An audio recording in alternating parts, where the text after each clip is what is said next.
Hello and welcome to the finals of the Wimbledon 2025 tournament. That I will cover this tournament was voted for by my Patreon supporters, so a big thanks to them.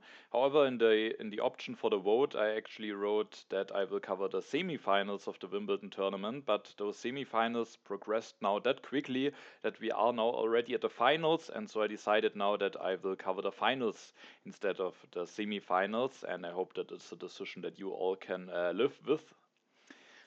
And if you don't know the Wimbledon tournament, it's a two-player KO tournament. It started with 256 players. It also has a upper and lower bracket system. Basically, the 256 players in stage one played one game against one opponent.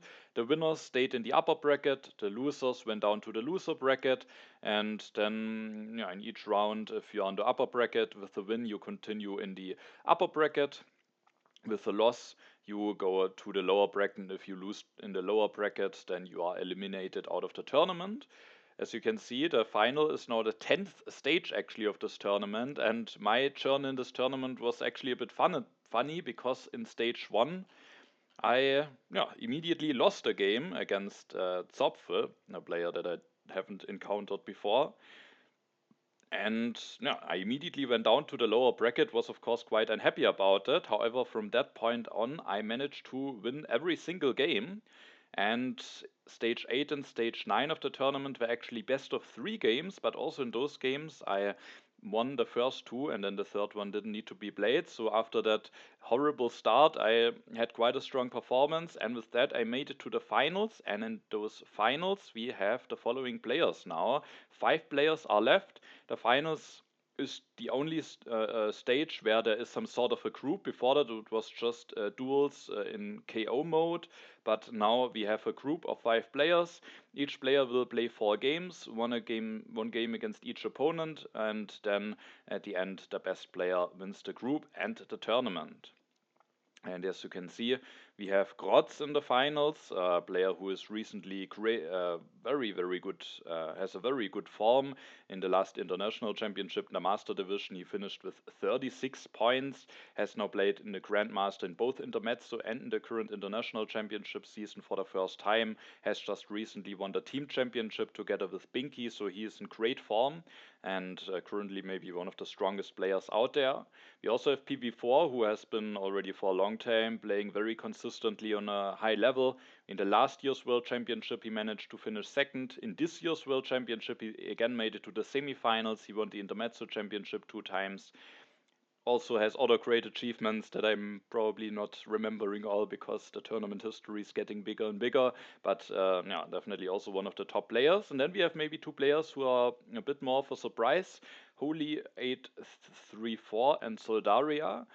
I haven't seen or heard that much of them before this tournament, so it's a bit of a surprise that they made it. But when we take a look at the rating in a minute, we see that maybe there are a little bit of two-player specialists potentially, and and that they maybe use this opportunity of playing in a two-player only tournament to show what skill they have. All right, and that's what we're also going to do now, taking a quick look at the clicker rating of my opponents in those finals. Here we have the rating. As you can see in the overall rating, Grotz is at the moment the best players out of the pack, with being at the 5th position. PV4 is at the 11th position. I'm sadly only at the 19th position at the moment.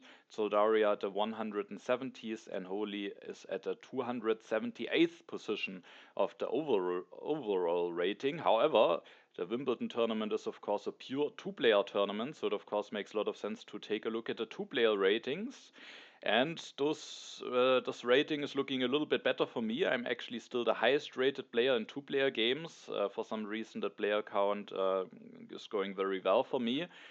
PV4 is also a bit better placed in the 6th position, while Grotz is a little bit worse placed, but still also has a very strong rating.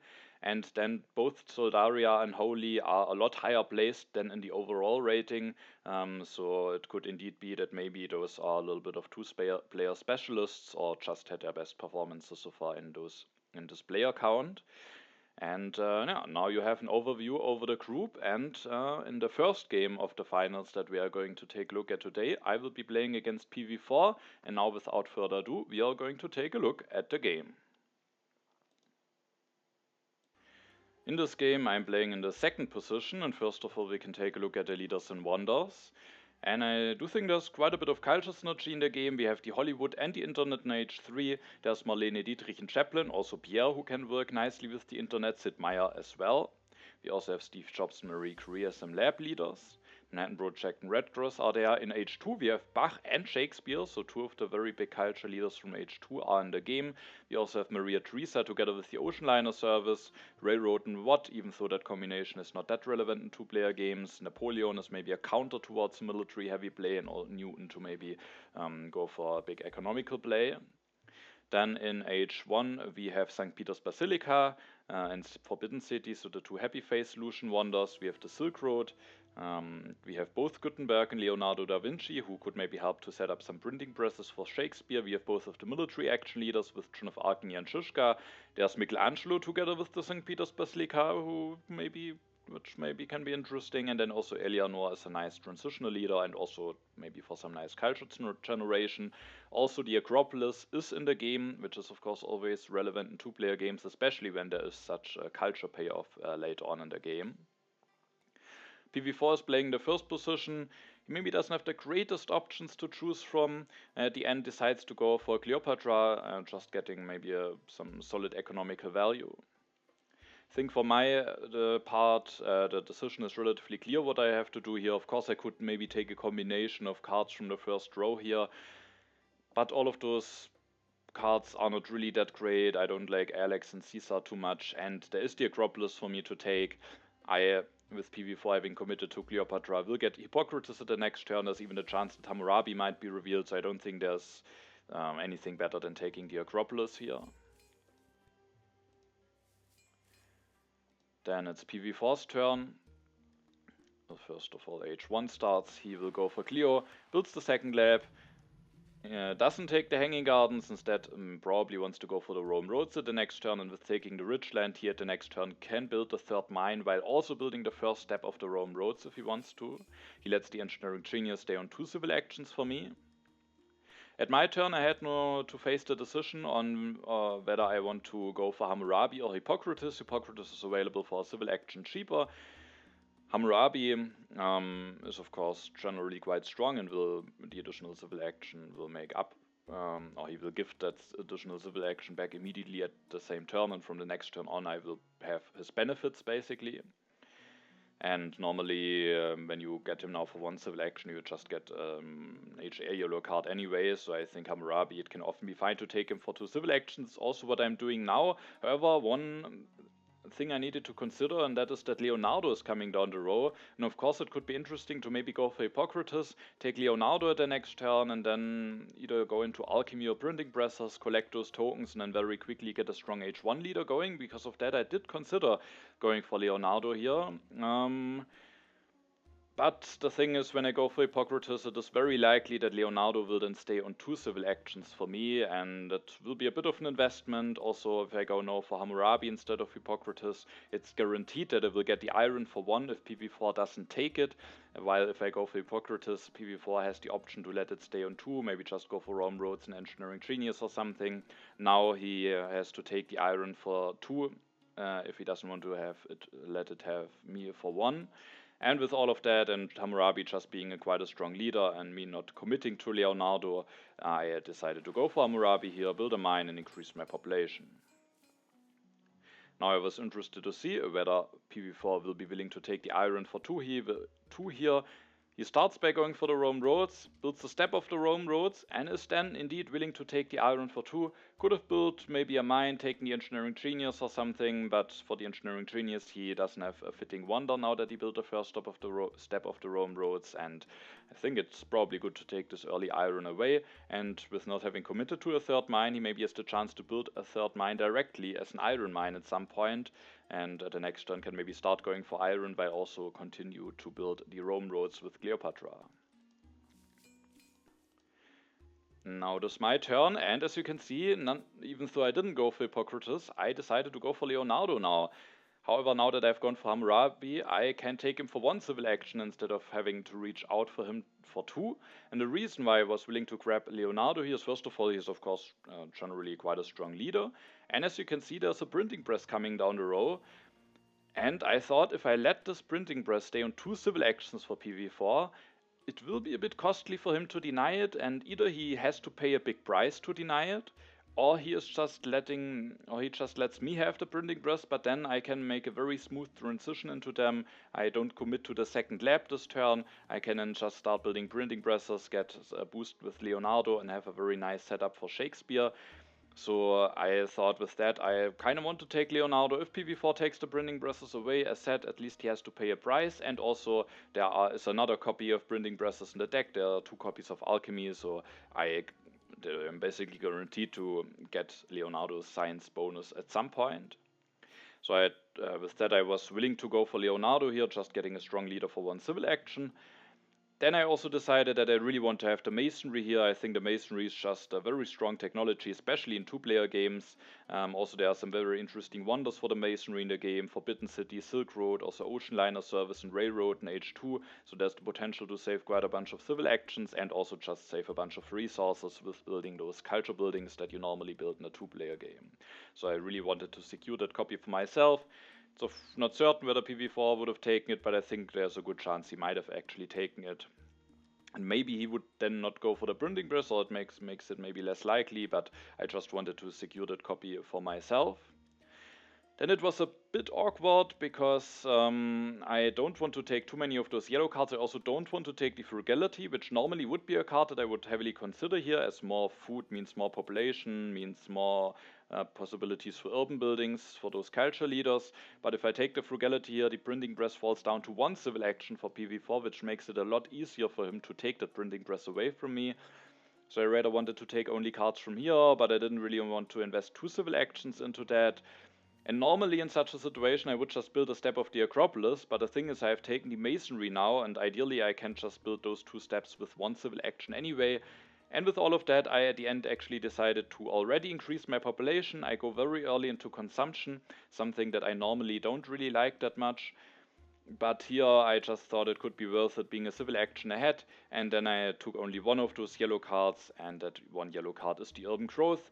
Of course I could take the Patriotism from H1, and it might be useful at some point, but in two-player games it's uncertain when I really even need to build military units, so I rather wanted to take a card where I know that I can use it for certain in the near future. Also, compared to Stockpile and Patriotism, I don't need to spend an additional civil action playing it, and so at the end I was fine with taking the Urban Growth, and I thought just a little moment about taking Stockpile, because there's the Silk Road coming and I have the Masonry, but it felt a little bit too niche for me. And now, with that, the printing press will stay on two civil actions, and I was very interested to see whether PV4 will take it. Another reason why I didn't want to take two yellow cards instead of increasing my population is also that I then would have a full hand, and it wouldn't be that easy to just go for the printing press. I mean, I guess I could elect Leonardo, but I just would be a little bit less flexible. PV4 goes for Gutenberg. That was already quite a bit of a sign for me that he probably will deny the printing press here. He will elect him, takes the printing press, still has to pay also one real action for that, and at least going for that means that he misses out on the one resource from Clio, so he had to do some sacrifices, but probably it's worth it to deny that from me. It would just give me a very good science boost. Now there's the chance at least that those others, alchemies and printing press, will be delayed.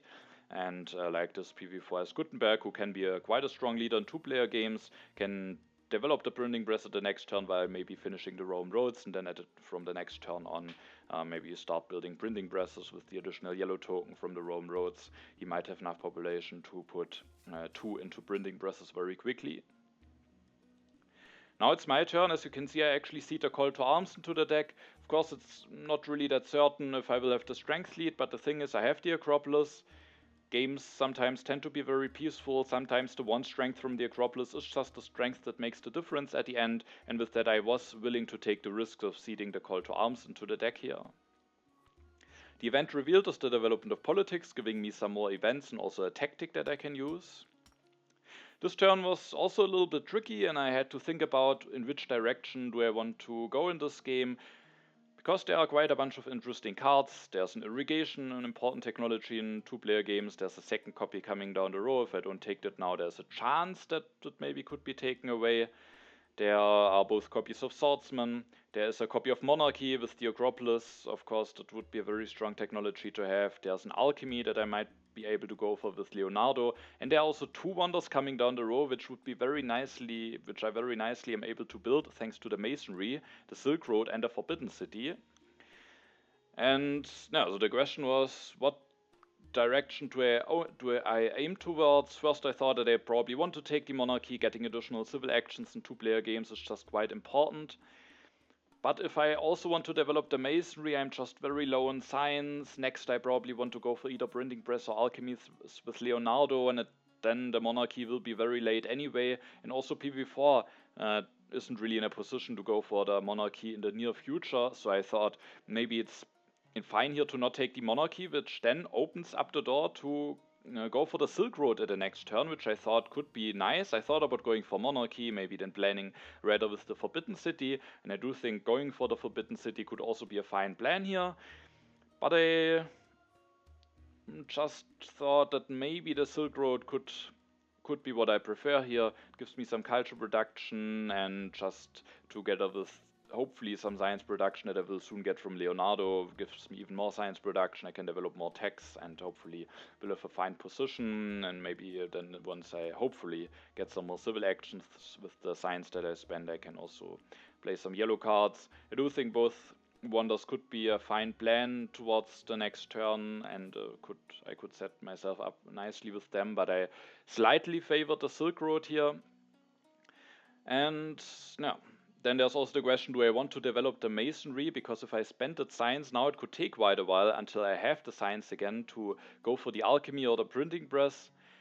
But with my plan of going for the Silk Road, I thought it could be fine. Now developing the Masonry, finishing the Acropolis, at the next turn going for the Silk Road, and then maybe in 2 turns, hopefully, if maybe there's also some additional science revealed, or if maybe I still have a shot at getting a Printing Press, I can then go for Leonardo and one of those urban building types. After finishing the Acropolis, I have still 3 civil actions left. There is the irrigation in the row, but I will actually end up skipping it. And the reason for that is that I thought I can actually create a situation here where I'm the only one having the irrigation, because while PV4 could take the irrigation for 2 civil actions at his turn, I do think it would be a bit expensive for him.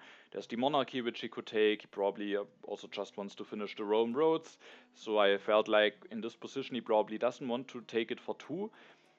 And then if I would now take this copy of irrigation, then PV4 could just get the irrigation at the following turn.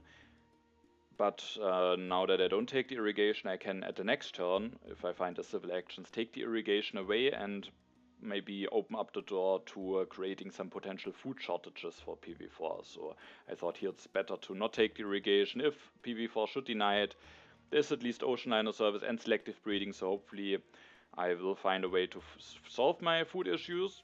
Could of course be dangerous, but at least PV4 has to pay a big price now, while I don't have to pay a big price. I just need to take it for 1 civil action at the next turn. But what then to do with my remaining civil actions? At the end I decided to actually go for the Alchemy in the Ridgeland. The Alchemy, taking that for 2, didn't really feel that great. But I thought about maybe taking Swordsman or something, but I relatively quickly have a full hand. I wanted to have the Ridgeland, because now with the plan of going for the Silk Road, it likely will be worth 3 resources, and could really accelerate how quickly I can get into mine upgrades. I can do mine upgrades, and the Alchemy for 2 doesn't feel that ideal, because even if I build a lab at the next turn, it's not for certain that I have enough science to go for the Alchemy in 2 turns. There's a chance if either development of science or trade routes will be revealed, or potentially also civil life if that development will be revealed after my next turn. So there's a somewhat good chance, but it's not for certain, so taking that for 2 didn't feel ideal. I thought about taking the urban growth, Maybe I should just take the urban growth, but there is then the alchemy falls down to 1 for PV4. Maybe he can then deny it with Gutenberg, but I mean, I need some time anyway until I can go for it, so I'm not sure if taking this alchemy here was correct. At least I have it in my hand already. The next turn might be civil action heavier. I want to go for the Silk Road. Ideally, I want to build a second lab. Ideally, with the Silk Road bonus, I maybe want to grab the irrigation. So I think one of the reasons why I was willing to take it now is that I just thought that at the next turn I might have too much to do to then be able to grab Silk Road, Alchemy, and maybe the irrigation.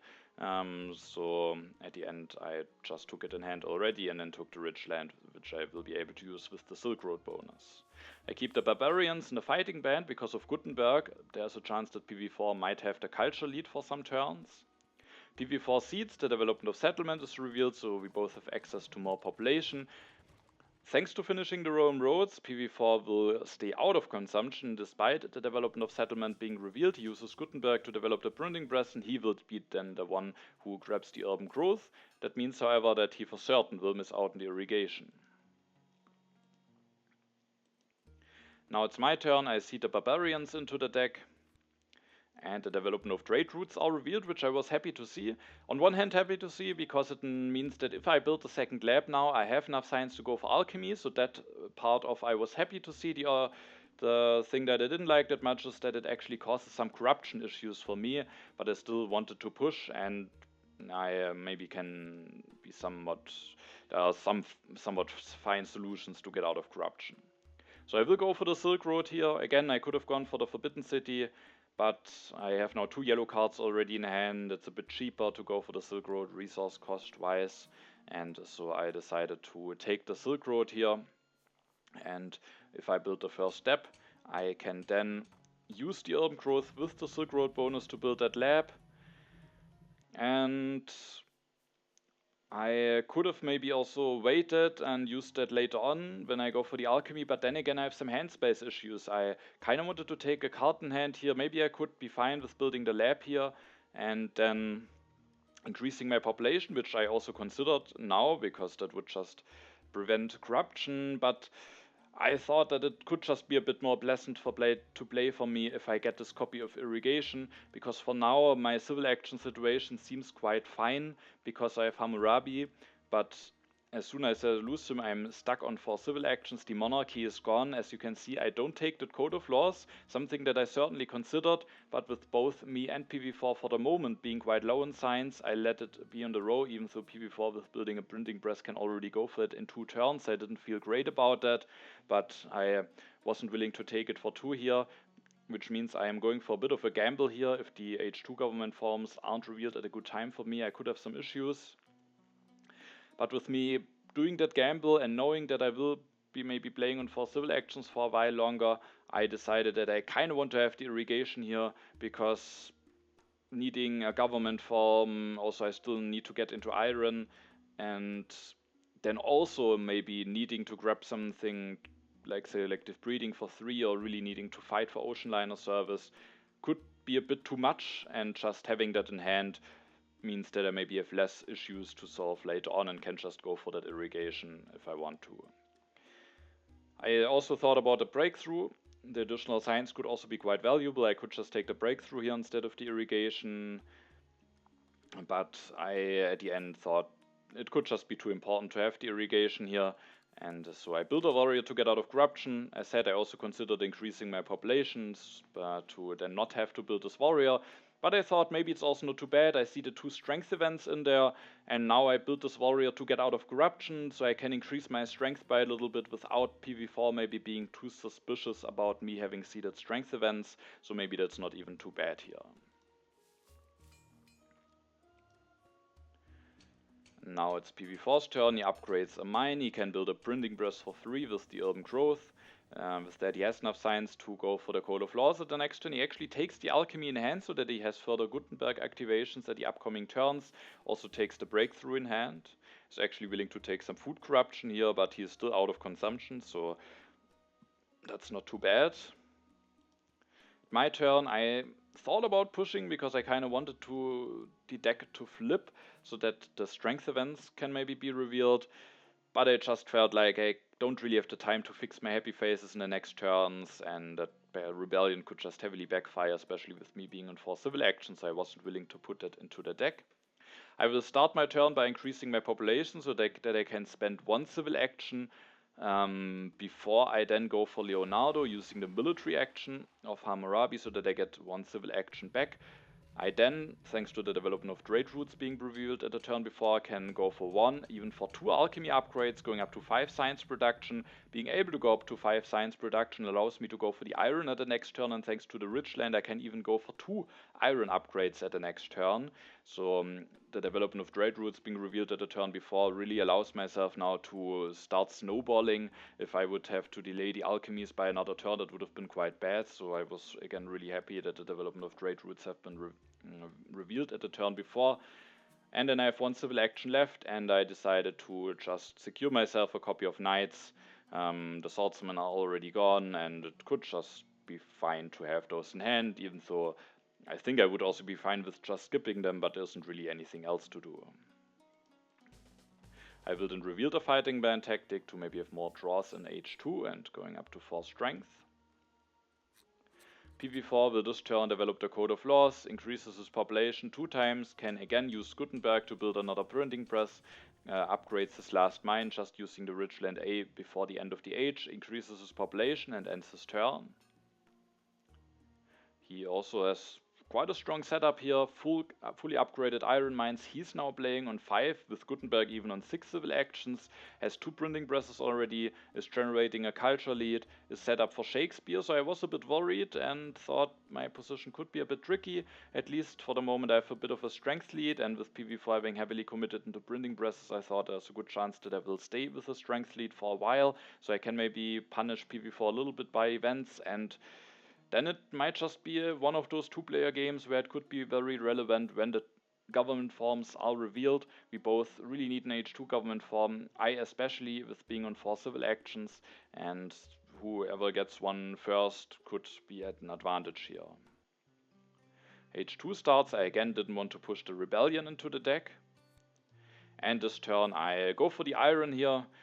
I thought for a moment about pushing the rebellion, moving the deck forward and then building bread and circuses, which is also nice for Pierre, but ideally I want to just build some theaters or libraries with those culture leaders, and then also going for arenas could be a bit much, so I thought I rather want to have the rebellion not in the deck and not being forced to go for the bread and circuses, especially when I can go for a strong iron turn here. And I could have gone for an upgrade without using the rich land, which gives me the option to maybe at least take the bread and circuses in hand, maybe also take the printing press in hand, so that I am also prepared for Shakespeare. But here I thought it's just best to play it efficiently, especially with me having low civil actions. Go for another iron upgrade. At the next turn I can then maybe finish the Silk Road in 2 turns. Then also with the Acropolis I would have enough science to go for a government form, and so I think I have a relatively clear plan here on how to proceed. Also with taking none of those cards here, there might be a chance at least that I could still get a drama at the next turn. I draw the Cold War, so now I have an event that I can maybe push. PV4 is now going for the bread and circuses, fixes his happy faces, develops the alchemy with Gutenberg, takes the engineering genius, and then upgrades a lab already, going up to 6 science production, can upgrade the other lab then maybe with Gutenberg at the next turn. Isn't taking the drama, so lets that card be available for me, but of course there are also 2 copies of Opera which I could go for.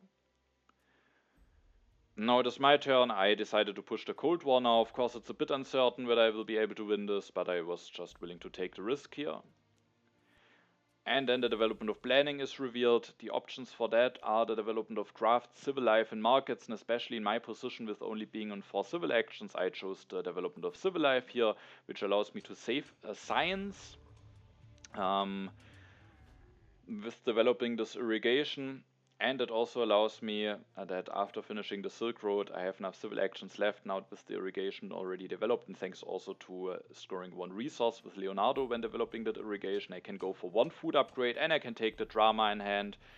Of course, I could just wait for operas, but the dramas being cheaper and me having the Acropolis, I think could be a reason enough to just go for them. Those are just very cheap ways to generate some culture. There is Shakespeare coming down the row. I don't think I can really go for him here.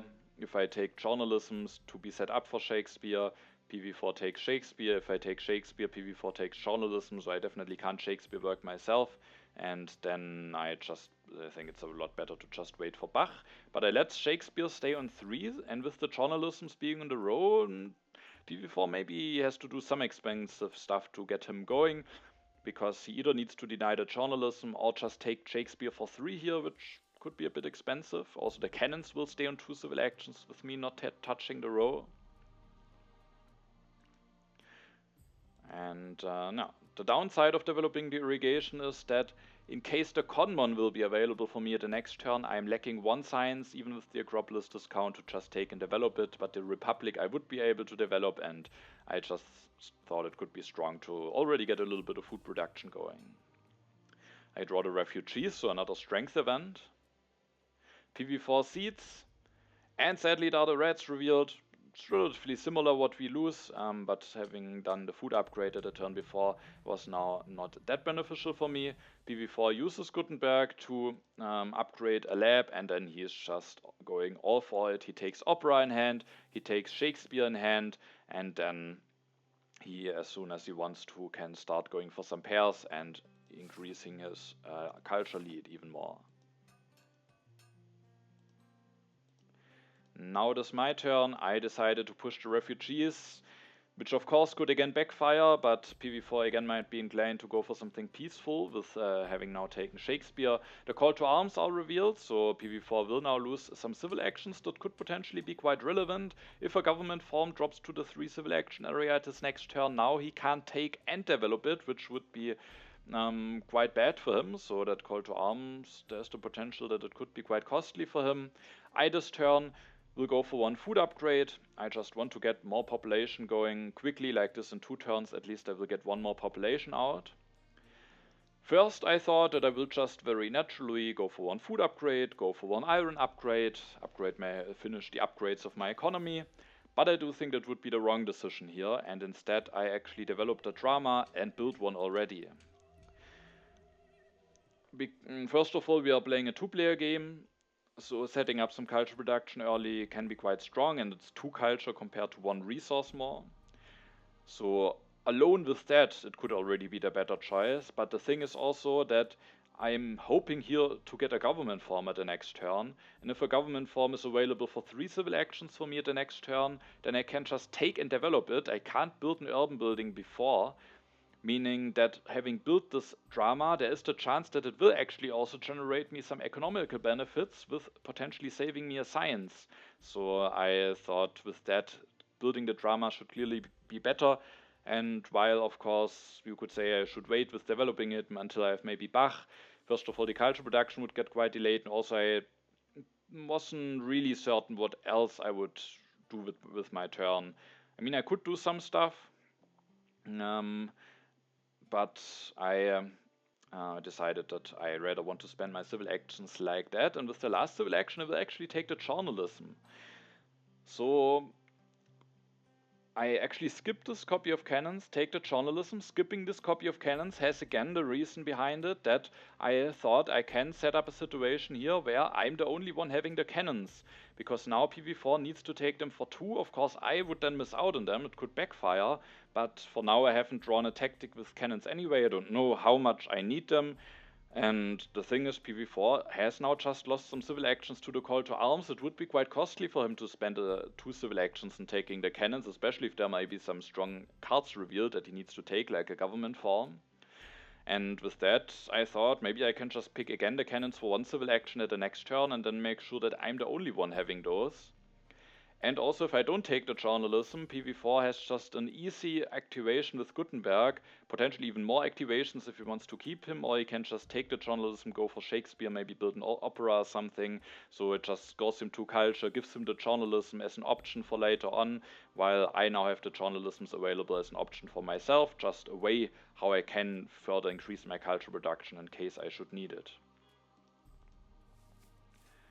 I draw some cards here. The classic army tactics, nice to have a tactic. Also now I'm not that much dependent on the cannons, also a colonization card. And as we can see here, the call to arms could be quite influential here. PV4 has 3 civil actions only available at the turn, and there are quite some strong cards coming down the road. There's the Ocean Liner Service, there's the Republic, and for example, if he would beat 5 civil actions, he could now do a turn where he takes the Republic, develops the Republic. After doing that, he has still 4 civil actions left, and then he could take the Ocean Liner. So that would be an extremely strong turn. With the Ocean Liner Service, he can fix his population. He has 8 civil actions going, but now he can take the Republic, but only in hand, not develop it, and he doesn't even have the chance to take the Ocean Liner Service. So now he has to face some really tough decisions. He could just take the Republic in hand, just making sure that he gets it and that I, for now, maybe don't get a government form. Maybe that could be the right choice, but it would also be extremely expensive. And also it would mean that the Ocean Liner Service drops into the 2 civil action area for me, so I could take it away. Alternatively, PV4 can try to let the Ocean Liner Service stay on the 3 civil action area to guarantee that he will be the one having a chance to go for it, but then he is giving me the Republic, which is also not that great for him. Also in the situation, I think something like the Architecture would be something really strong to take for PV4, but if he takes the Architecture now, then the Ocean Liner Service, he doesn't take the Republic, and the Ocean Liner Service drops in the 2 civil action area, meaning I could then even go for a turn where I go for the Republic and the Ocean Liner. So it's a very awkward position for him here. I was interested to see what he will do. I thought maybe he could just take the Republic here, making sure that he has it, but of course that's also quite expensive, and maybe it's better to hope for the constitutional monarchy or maybe an early age 3 government form. PV4 at the end decides to not take the Republic here. With that, let the Ocean Liner Service stay on the 3 civil action area so that I can't take it, and then he takes the revolutionary idea and also starts some culture production with Shakespeare.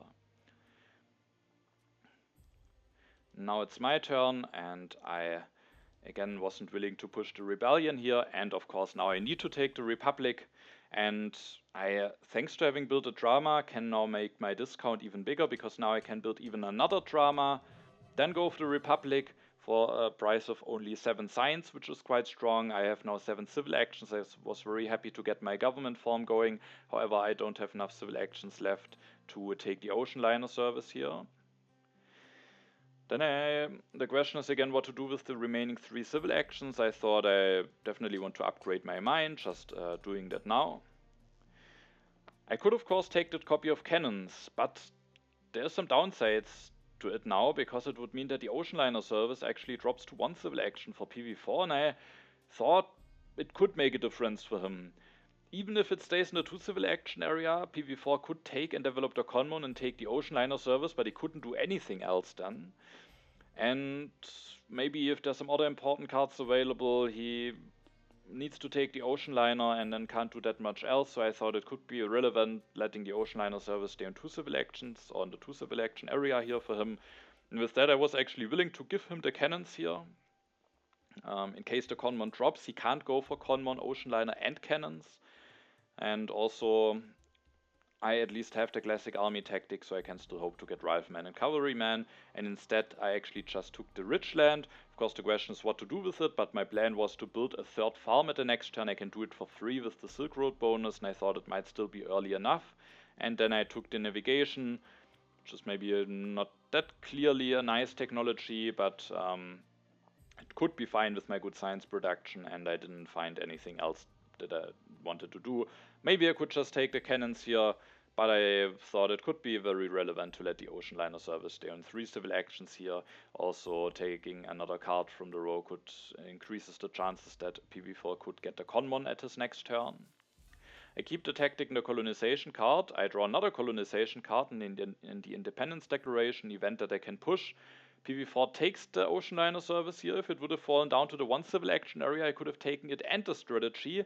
Now he can't take both. I don't know if he would have even taken the strategy, but that at least isn't an option now for him. Instead he takes the cannons, disbands the warrior, builds another opera, going up to 12 culture production, but for now also playing without any unit. Also he is keeping only H1 cards, so he has now only 1 H2 card in hand that he has just drawn at his last turn.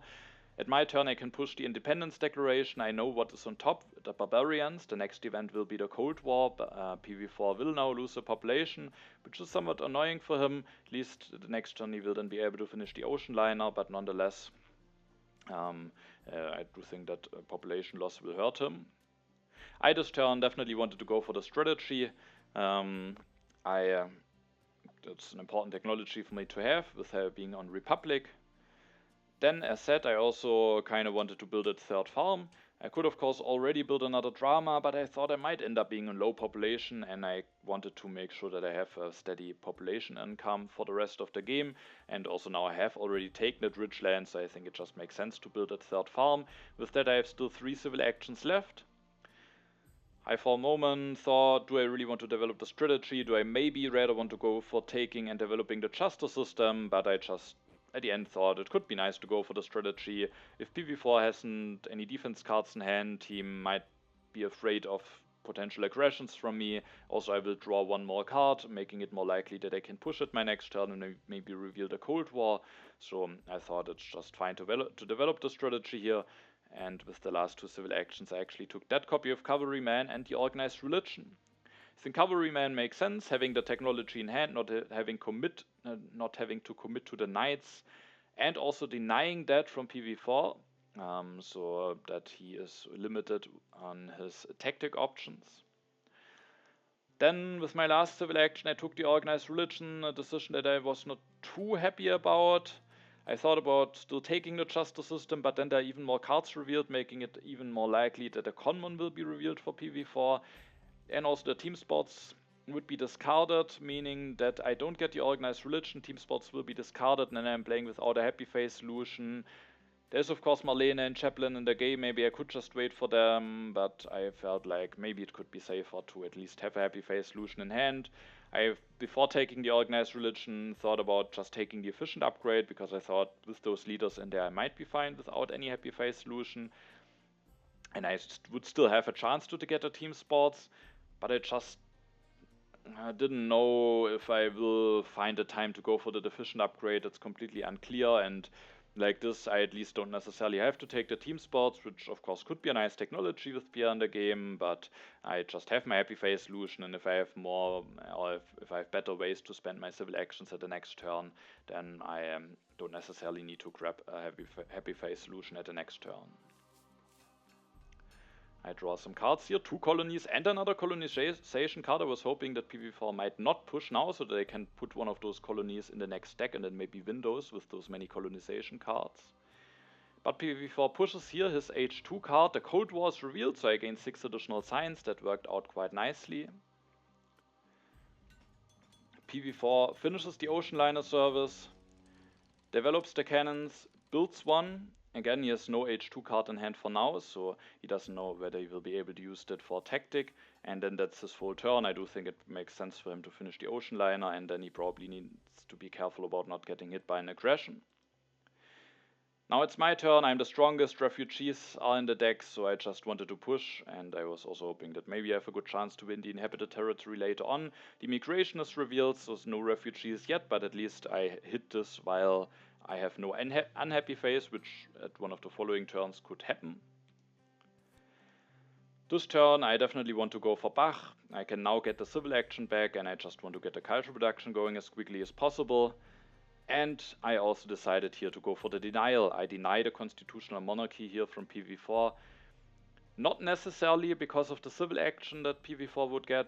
I mean, that also would of course be very strong. Maybe I would actually also deny it with having that in mind, but what I do think is maybe even more relevant here, or at least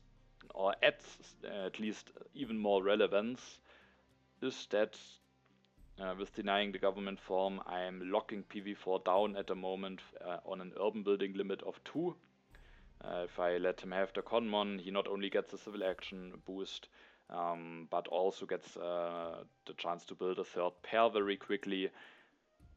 This late in H2, I'm sometimes fine with just giving my opponent the government form instead of denying it for expensive, especially if the opponent has that much science that he can easily get into an H3 government form. But here, I thought it could just be worthwhile. Every turn where he can't go for another pair is a win for me, so I was willing to pay those 3 civil actions, even though it's quite expensive for me. If I wouldn't have gone for the denial, I maybe would have developed some technologies with Leonardo before switching to Bach, but now I just switched to Bach, increased my population, built another drama. Sadly, I don't get out of corruption, but I didn't find a nice way on doing that. If I want to go for Bach and a Conmon, of course I could wait for Bach, but now I'm at 14 culture production. I will only be 5 culture behind PV4 at the end of my turn, so I was, no, at the end, I accepted the loss of the 2 resources to corruption here. Also, when I lose the 2 yellow tokens at the end of the age, I will have actually an uprising issue at the next turn. But I thought it could be quite strong for me to actually go for the Statue of Liberty at the next turn. I can take it, finish it with the Masonry, increase my culture production even more. The yellow tokens will be helpful for me, and then I don't have an uprising issue.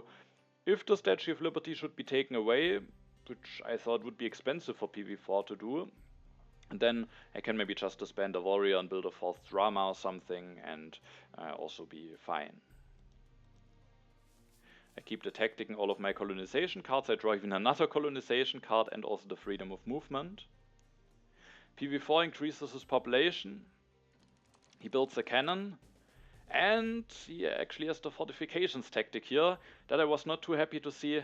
PV4 got quite a bit unlucky with the government form timing, but he got a little bit of that luck back with now drawing the fortifications tactic in that last draw.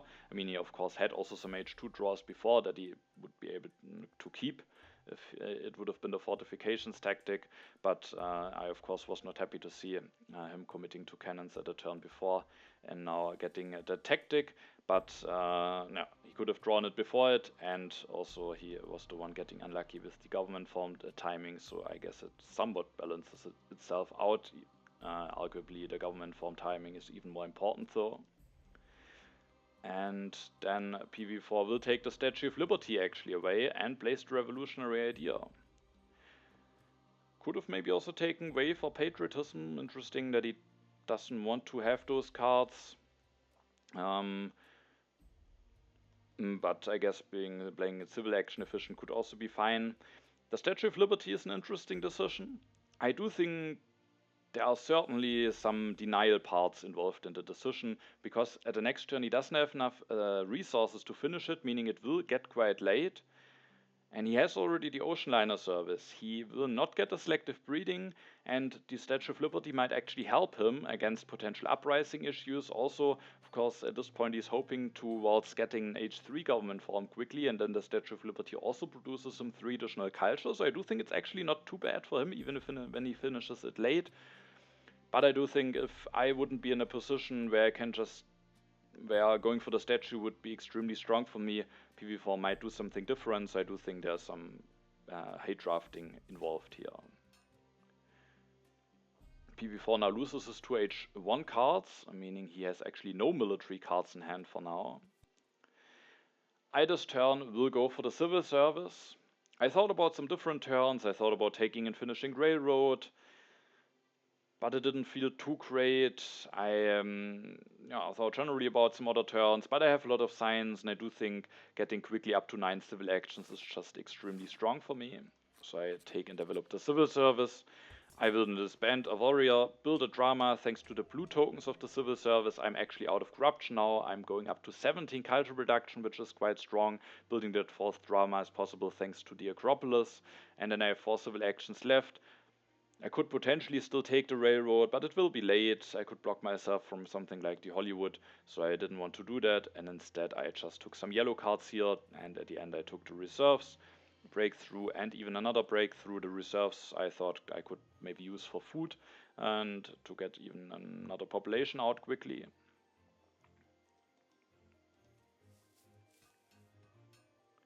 I draw 2 tactics and the impact of strength. I could have taken the Rifleman here. That was of course a greedy play, with me having the classic army tactic in hand. But there will be H3 technologies. I can go for the rockets and copy the fortifications tactic. For now PV4 didn't have any military cards in hand. Now he does get the fundamentalism though, so maybe I could regret it here, not taking the Rifleman. PV4 will take and developed a fundamentalism, goes up to 18 strength, which is certainly somewhat worrying. Especially, he can potentially go for a war the next turn, build 2 more cannons, and has a respectable amount of strength. He builds another theater, going up to 17 culture production as well. Culture-wise, we are completely equal at this point, funnily. But I have more civil actions and probably the better economy. I guess, yeah, I have more science production. PV4, of course, still the potential to build up some more pairs with Shakespeare, and he has the strength lead for now, so let's see how that will be going. I have a lot more resources saved up though, and the Silk Road, so I think my economy is certainly the better one here with having that many civil actions. PV4 then takes the efficient upgrade, also not going for the Rifleman. He gets his H3 draws now. I definitely don't want to push the impact of strength into the deck, and this turn I thought I kinda need to start building the Cavalryman. Ideally, I was hoping that PV4 wouldn't draw a wall immediately, but it's a possibility. And also, to be a bit safer from aggressions, it's just maybe best to start building a Cavalryman. I am actually safe from an aggression even with being at 5 strength, thanks to my many defense cards, but I would need to use them all, and I thought it could also be good to start using some of my military actions. So I build 1 Cavalryman. I take this Air Force in hand, I take this copy of Reserves in hand to have more resources or food available. I take this copy of Endowment in hand, I'm playing in last position. If PV4 goes for any wonder, hopefully I will be able to play it for culture, and if I don't need to play it, then the game is going good for me anyway. I could think about the printing, about the internet, but it's not that big for me, and both Hollywood and Red Cross maybe could be options for me. I've at the moment a good shot at getting the Hollywood because PV4 still is the Statue of Liberty, might finish it at the next turn, but for now is still limited in his options of taking a Hollywood. And then with the last 3 civil actions I can't really take any more stuff, and so I played the reserves for food, increased my population, and actually built another religion, just to increase my culture production even more. Also I think I don't have knowledge about civil unrest, the immigration is already out. Sadly, with PV4 going for some strength, I also would at the moment lose to the refugees, which I was not too happy about, so I was a bit worried here. If PV4 maybe gets some cards to punish me now, it could get dangerous. And at the end of my turn, I actually decided to reveal the classic army tactic here. First of all, that increases the amount of strength that I can go for, because now I can build a warrior, a cavalryman, an air force, and another air force. The second air force, of course, not giving me a tactic, but just having the option to get 5 more strength could be quite relevant. And also I just wanted to keep more defense cards in hand, plus the mechanized army tactic, which would be really strong if I should get the rockets. So now, culture-wise, we are still extremely close. I will now be 1 culture ahead, thanks to having built this religion. And I actually also kept the impact of strength here, so I decided to remove 1 of the defense cards. I can still defend, thanks to having 2 left if PV4 goes for an aggression. And I just thought with having the mechanized army tactic, with playing in last position, impact of strength always has some potential. And PV4 could try something with the military, but could also try to now just finish the statue, go up to 20 culture production. Thanks to the additional population, he can easily build another printing press, and then he would already be 23 culture production, so I do think he maybe has the option to stay in the culture race. Depending on whether the Hollywood drops already at his next turn or not, if he knows that I will be getting the Hollywood, he might be more forced into a more military heavy play. If he still has a shot at Hollywood, he can also try something peaceful. But, as you can see, there is actually a war declared against me, which I was not happy to see, that PV4 got a war immediately. Let's see what he will do. Also, I was worried that he might actually deny the rockets here, also gets Marlene, which could give him some more military strength potentially later on. For this turn, it isn't really increasing the amount of strength that he can go for. He goes for Marlene, uses Ocean Liner Service to increase his population, takes and develops the air forces, builds an air force at 28 strength. I thought that maybe he will deny the rockets now, just very much limiting my options of tactics. But maybe me having revealed the classic army tactic at a turn before, maybe could be a sign for PV4, or that maybe it could be my only tactic, or that is the 1 tactic that he has knowledge about. And at the end he actually decides to not deny the rockets here, instead go for the patriotism. And he lets the rockets be available for me. I didn't have that many h3 draws yet, so there's definitely a chance that I just don't have access to any tactic, and maybe he rather wants to be able to keep more pressure alive. Who knows, maybe he has even drawn a second war already, and that could even be potentially a sign, but also just generally maybe he thinks that that war won't be enough, and that war very likely won't be enough, because first of all, I will now be able to win the war thanks to getting the rockets and having that mechanized army tactic, but also with not getting the rockets and just with the things that I have available. If I go for air forces, play the reserves with the Silk Road bonus, I can build 2 air forces, a cavalryman and a warrior. That would give me plus 14 from the units, plus 8 from the tactics, so plus 22. With that I'm already at 30, and potentially I could also develop the navigation. So that war is a war where it is basically where loss is calculated in, but I need to destroy quite a bunch of stuff, and PV4 is taking that patriotism. It could be a sign that maybe he wants to weaken me here and makes me more vulnerable for potential future war. Unfortunately for him, I actually have a very strong tactic for those rockets, just a tactic that I need at this point, and with that I actually can go for quite a bit more strength than 30, and that war decision backfires here a little bit. I can play the reserves with the Silk Road bonus, which is very important, making it that I have just 21 resource available. I can then destroy some things. I decided to actually destroy both labs, because after developing the Air Force I'm that low in science, I might miss out on that revolutionary radiator, that I might just not be able to go for another technology anyway. So I destroy both labs, instead keeping more resource production, keeping all my food production, and then I have actually just enough resources and military actions to build 2 rockets, build an air force, and reveal the mechanized army tactic. With that I'm actually at 43 strength, and I'm winning the war by quite a bit, and with that I also thought that from now on things should be looking very, very good for me. It's the question whether it was the right choice for PV4 to go for that war, especially even without me having the tactic, the win being on the board for me, something that I actually only realized when I watched the replay now. During the game I knew that I had rockets, so I didn't calculate how much strength exactly I would get with the alternative defense that I could go for. So it's hard to say, but maybe just finishing statue and going for another printing press could have been fine, especially with the Hollywood not revealed. Maybe just hoping to somehow get the Hollywood, but of course I have that many civil actions.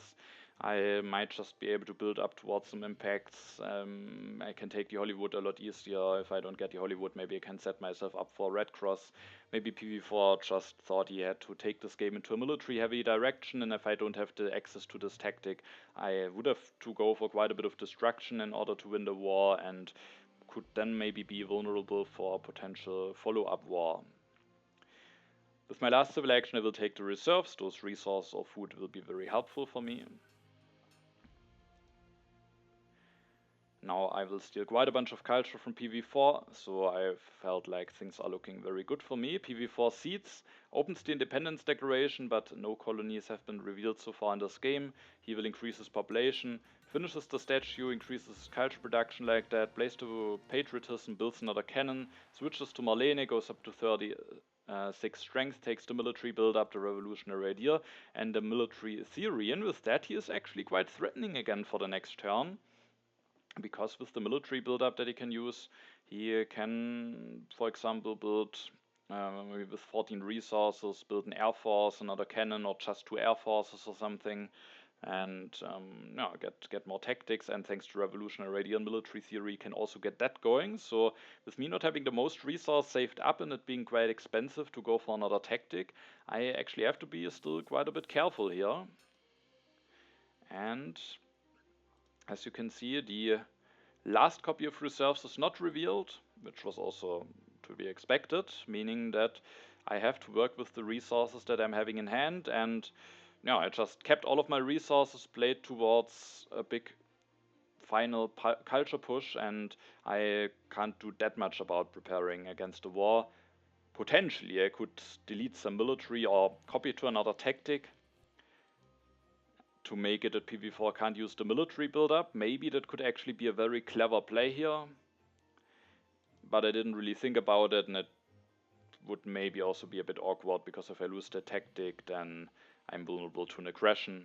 And even if PV4 will be able to go for war, it's not that big of a war. But it could be a somewhat solid war. But I have that big of a lead that I thought maybe I could also be fine. But maybe that could be an idea, switching now to a different tactic to disallow him using the military build-up. But then I also have to be careful that I have enough, because I wouldn't actually have enough military actions to maybe copy back and build another army. So I would have to build I can't build another army anyway, that's the issue. So maybe that could have been an idea. I take Chaplain here, I take the Hollywood. I take Chaplain because I take the Hollywood. Also the Happy Faces will be very useful for me. I take the Engineering Genius. I take the Revolutionary Idea.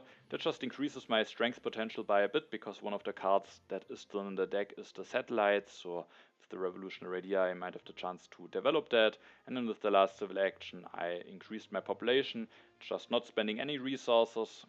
If a war hits me, I can just do my best to defend, and then still finish the Hollywood, hopefully. And if there's no war, I think things are looking very good for me anyway.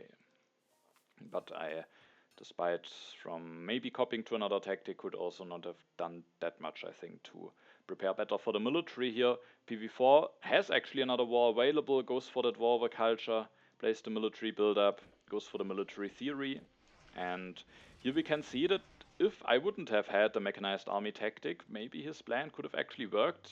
He might have lost the first war, but with a lot less culture than now that I had the mechanized army. And yeah, as you can see, I might then be somewhat limited on the amount of strength that I can go for. Well, PV4 with taking the patriotism, now of course also getting the military build-up, can go for quite a bit more strength. Is now at 56. Takes the satellites away from me to deny that option of increasing my strength from me. H4 starts now. I don't push. I elect Chaplain for the Happy Faces. I take the reserves. I will take, with taking the reserves, I can actually build one rocket for the defense. Of course, I could potentially build more, but I instead rather wanted to make sure to still have enough resource available to actually go for one movie plus finishing the Hollywood. I play the reserves, the other one this turn already, so that I get the Silk Road bonus this turn, and at the next turn I then take movies, efficient upgrade, and with the remaining civil actions I just spend some civil actions somehow playing the Revolutionary Idea, using the Engineering Genius, and then at the next turn, if I don't get blundered, but I have one copy of Blunder in hand, I can finish the Hollywood, but I have no defense cards, so if PV4 blunders me, maybe things could get a bit tricky. But yeah, even then I might still have a bit of a lead going into the final impacts. We can see that for the moment I still have quite a bit of a lead, but of course now the war will resolve. And I was now worried that I could maybe get hit by a bad aggression. Also, if PV4 seeds, there's the chance that the refugees will get revealed. PV4 steals some culture from me, is still slightly behind me. He seeds, so no aggression, which I was happy to see. And also I get quite a bit lucky here, no refugees are revealed. The prosperity will actually also do something for PV4, because it allows him to build 2 steps of the Red Cross, but I will get 1, so it's only +6 culture. So the refugees, I mean, maybe it isn't even that much worse than the refugees, but still the refugees maybe being the better reveal here for PV4. He then also builds another farm and ends his turn. Now it's my turn. I don't want to push the impact of strength, and I can just now start by playing the endowment with the Silk Road bonus for 7 culture, build a step of the Red Cross, playing the reserves, developing the movies, upgrading to movies. Now I have just enough resources left to finish the Hollywood, which I can finish for 28 points, so quite a solid Hollywood. Then I take the professional sports and all of the cards in hand that I can. And then before the final impacts, now that my Hollywood didn't get disrupted, I have now a very solid culture lead. I have no knowledge about any impacts, but I don't think there are impacts that would allow to PV4 to catch up that big of a lead. The first one is impact of technology. The second one is the impact of population. And with that, I am at the end able to win this game nonetheless. despite winning the first war by quite a bit, despite me being the one who gets a strong wonder with the Hollywood, PV4 is actually not that much behind. So his game plan might have, or his gamble with the war might have worked if I, even with losing the first war, when I have had a different tactic available. Maybe PV4 should have denied the rockets, but his own military potential would have dwindled a little bit then if he wouldn't have gotten the patriotism. So probably a tough call. Maybe he just needed to play towards his out. Maybe he could have tried something peaceful, but that maybe also could have been a bit tricky in this position. Yeah, I guess this game was... one important thing in this game was certainly the government form timing, especially of course also the timing of the call to arms, because the government form was actually revealed on PV4's turn, but because of the call to arms just sitting at that moment, he couldn't take Entervelopit. Maybe you should just take it. Maybe it could be worthwhile, but then he might not get the Ocean Liner, but me denying the Ocean Liner at least would be somewhat expensive for me. Maybe that could potentially be the more interesting road to take, but then he would also delay his culture income, so it was certainly a very tough decision for him. And then with me being able to deny the Conmon, him not getting a government form for quite a while, he just was for some turns at a disadvantage. He actually got then the fortifications tactic and 2 wars, so he got handed some cards, but I also got handed one very important card, and it was the mechanized army tactic, and with being able to win that first war by that much, it was then just too big of a lead to overcome, even though PV4 still managed to get a successful second war going. Alright, with that we are at the end of the first game from the finals. I plan to cover the other games as well, as I'm quite excited about playing in the finals of this tournament. And as there are some other 2-player games already finished, we can now also take a quick look at the standings. Alright, so here we can see some of the other results. I managed to defeat PV4, Soldaria managed to defeat PV4, Grotz managed to defeat Holy 834, and Grotz also managed to defeat Soldaria. So with those results, we can see that Grotz had quite a strong start into those finals, continuing the great form that he's having at the moment. I, of course, also started with a win, which I'm happy about. PV4 didn't have a good start into the finals. I guess winning it is almost already impossible unless there's a weird 5-way tie happening, but he can maybe still play for something like the 3rd place or maybe 2nd place with the 2 games remaining. And Holy started with a loss. Soldaria had some win and a loss. The next game that we are taking a look at from the finals will be my game against Holy, which hasn't finished yet. So yeah, it will be interesting to see how that will end. Ideally, I will go into the second batch of games with 2 wins. Then the game against Grotz could be a very exciting and potentially deciding one. So be interested how that will be going. But first, I need to defeat Holy 834. So let's see how that game will be going. With that, we are at the end of the video. I hope it was an interesting game for you to watch, and I hope you are excited to see the final games of the tournament. And yeah, then I say thanks for watching, have a nice time, and see you in the next video.